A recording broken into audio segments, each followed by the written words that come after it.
Sorry 22లో what is your observation? మీరు కొన్ని రోజులు అక్కడ ఇది కూడా చేసి వచ్చారు కదా అబ్జర్వేషన్. 16 నుంచి 18 వరకు వస్తాయి. 16 నుంచి 18, 22లో 16 నుంచి 18. అంటే ఇంకా తగ్గితే అయినా ప్రకాశం తగ్గాలి, కానీ నెల్లూరు జిల్లాలో 8-2 ఉండొచ్చు, ఖచ్చితంగా 8-2 ఉండవచ్చు. ఆ పోయే రెండు ఏంటన్నది there is a little bit confusion. 4వ తారీఖు తెలుసుకోవాలి. అంటే టైట్గా ఉంది. ఎవరికి బయటపడినా వేలలోనే, అంటే మరీ 20-30 వేలు కాదు, బిలో 10,000 రావచ్చు, 5,000 రావచ్చు. అసెంబ్లీ ఎన్నికలు వేలల్లోనే ఉంటాయండి, మెజార్టీ లక్షల్లో ఉండవు కదా. కొన్ని నియోజకవర్గాలు చూస్తే 50,000, 70,000, 90,000 వేలే కదా, అవి లక్షలు కాదు కదా. ఇప్పుడు 10,000 లోపు ఏదొచ్చినా అది మార్జిన్ కింద కనపడదు. 5,000 వేసుకోండి, 5,000 అయితే లీస్ట్ మెజార్టీ అనుకోవాలి. 5,000 దాటిందంటే నెల్లూరులో పోలింగ్ రోజుని నెల్లూరు 10లో మీరు 2 ఇస్తున్నారు వైసీపీకి, 8 ఖచ్చితంగా గెలిచేస్తారు. అంటే మెజారిటీ గురించి చెప్తున్నా. నెల్లూరు టౌన్లో మార్నింగ్ 8 o'clockకి పోలింగ్ స్టార్ట్ అయిన రోజునే there is a general feeling Narayana గారు ఒక 50,000తో గెలిచేస్తారు. అంటే ఈ మౌత్ పబ్లిసిటీ వల్ల ఏమైందంటే ఒక 2% స్వింగ్ అన్ని నియోజకవర్గాలు వచ్చేసింది. మీకు పోలింగ్ సరళ బట్టే ఎక్స్ట్రాగా కూడా ఇప్పుడు ఏదైనా తెలుగుదేశం పార్టీ రాదు అనుకునే ప్లేస్లో కూడా ముందుకు ఎందుకు వచ్చిందంటే గెలిచేవాడి కోట వేయాలన్న ఆలోచన కూడా ఒక కాన్సెప్ట్ కనబడుతూ ఉంటుంది. అంటే అప్పటి వరకు ఆలోచన అటు ఇటు ఉన్నవాడు కూడా గెలిచే పార్టీ కోటేద్దామని చెప్పి చేంజ్ అవుతుంటారు. ఈ మీరు 123 శ్రీకాకుళం టు నెల్లూరు 123లో 90 నుంచి 100 పైన 110 వరకు పెరిగిన ఆశ్చర్యం లేదని కింద వారే మనం మాట్లాడుతాం. The same situation stand still.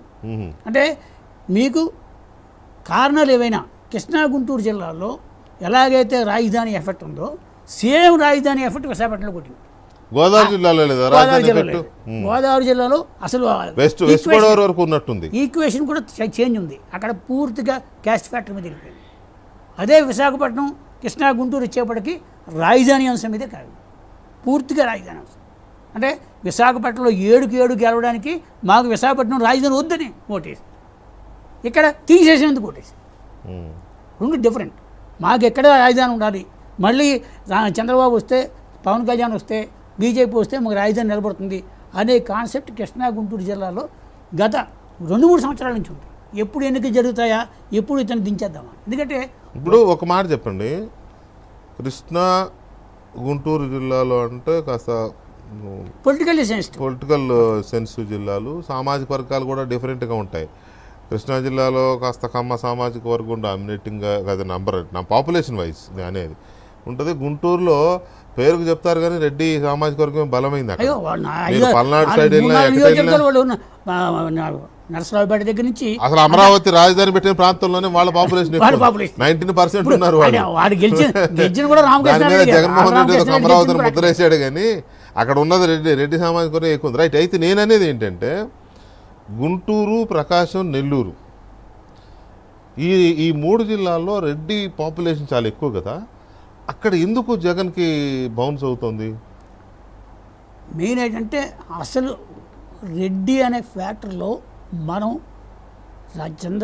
Rajasekhara Reddy టైంలో మనం తలెత్తు తిరగలిగాము. జగన్మోహన్ రెడ్డి టైం వచ్చేప్పటికి తల ఉంచుకోవాల్సి వచ్చింది అనేది పూర్తిగా ప్రతి రెడ్డి సామాజిక కుటుంబంలో ఉంది. అది ముఖ్యంగా రాజధాని ప్రాంతంలో ఎలాగైతే అణగారిపోయారు, వాళ్ళందరినీ చూసిన తర్వాత ఈయన ఇంత కక్ష సాధిస్తాడా అనే ఒక పైగా మీకు రెడ్డి కమ్యూనిటీలో ఒక రకమైన చులకన భావం చేసాడు ఈయన. వాళ్ళని గౌరవించవలసింది పోయి వాళ్ళని అవమానించాడు.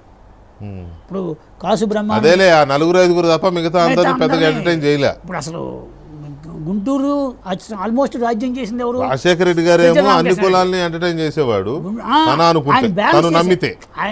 ఆయన బ్యాలెన్స్ చేసేవాడు. ఇప్పుడు ప్రకాశం పశ్చిమ గోదావరి జిల్లాకి వెళ్తే ఏదో మాగంటి బాబుని పెట్టుకున్నాం. అవును, అంటే ఈక్వేషన్లో ఎక్కడా కూడా తేడా చూపించలేదు.